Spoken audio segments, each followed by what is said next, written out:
Hi, Social Studies friends. Today, let's talk about one of the most fundamental parts of the environment. And after all, we're learning about how humans affect the environment, so we need to know exactly how those things work in order to kind of wrap our minds around if we mess with them, what happens. Okay? Because, spoiler alert, humans mess with the environment a lot. Okay, so we're talking about food webs today. So you are, of course, in this food web folder. The first thing you do when you are in the food web folder is watch this video.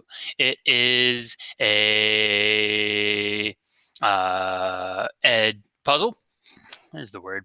And it's an ed puzzle. So you'll be answering questions as you watch it. And it's a very, very short video. It just talks about what exactly a food web is. After you do that, you're going to click on 2.2 food web activity. That's going to take you to something that looks like this. Now, you might be asking yourself, hey, Mr. Meyer, what is a food web again?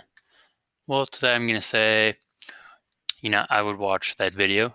It really explains it. But also, food web is something that looks a little something like this. All right. Now, many of us might be familiar with a food chain. A food chain is a very simple way of looking at it, as in there are trees, and then a deer eats the tree, and then the lion eats the deer.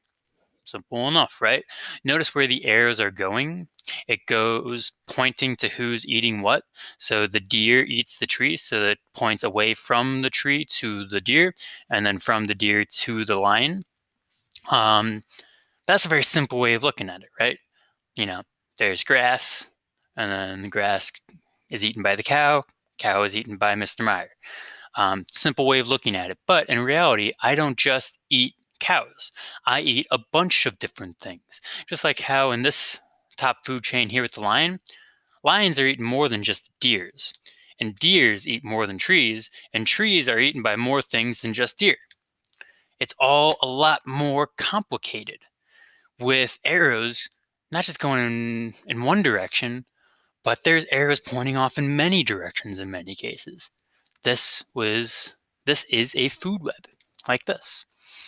So this is even a simple food web because carrots aren't just eaten by rabbits. Carrots are eaten by all sorts of different animals in this example.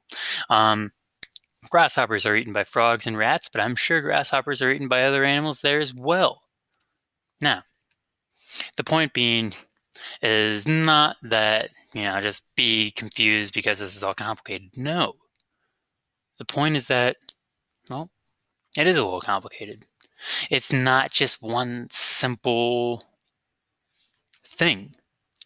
And since it's so complicated, if you mess with one little part of a food web, because what I say, human beings love messing with the environment, mess with one little part, you're not just throwing off the next guy.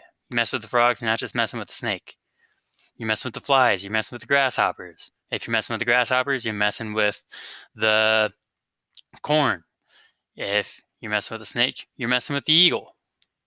And if you're messing with the eagle, then you're messing with the fox and you're messing with the rabbit. And as you see, food webs mean that everyone's in it together. They're all working together in the system.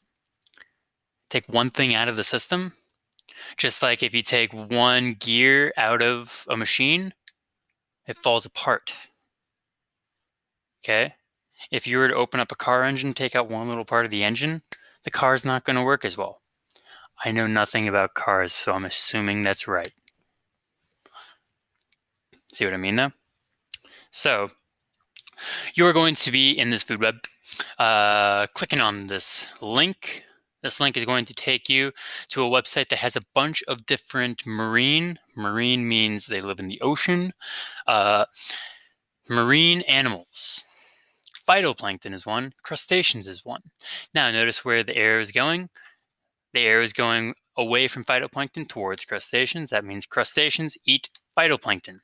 It is your job to fill in 8 more of these boxes and to move them around into appropriate spaces, and to move the arrows to where things are supposed to go. Now, one thing I want to say is that you can change the direction of these arrows. You can turn them around so that it's not just going pointing to the right or pointing down. You can have these pointing whatever direction you want. Okay, as long as you are pointing it to who eats what. Now let's look at the cards. So I said on there that the phytoplankton are eaten by crustaceans. So if you go to where it says crustaceans here, here's crustaceans, includes shrimp, yada, yada, yada, and food is phytoplankton. Okay, here's the anchovies. Anchovies eat phytoplankton and zooplankton. You can scroll down and here we see, hey look, phytoplankton. Phytoplankton eats sunlight. They get their energy from the sun. Market squid, it tells you what they eat. Moon jellies, they eat zooplankton. Sharks eat squid, fish, tuna, mackerel. There's octopus. There's sardines that eat zooplankton and phytoplankton. There's the sea turtle that eat moon jelly and other jellyfish. Here is the zooplankton, they eat phytoplankton, so on and so forth, right? So your job is to pick 8 different animals from this list here and inform yourself on what they eat. I would try to pick out the ones that eat the other things that are already on there so that your food web can get a little more complex, okay? So you are going to be clicking on the box and you're going to be typing in things like, sea turtle or jellyfish, okay? In fact, I would really highly encourage you to put sea turtles on there. Now, why do I encourage you to put sea turtles on there? Because for the food web discussion,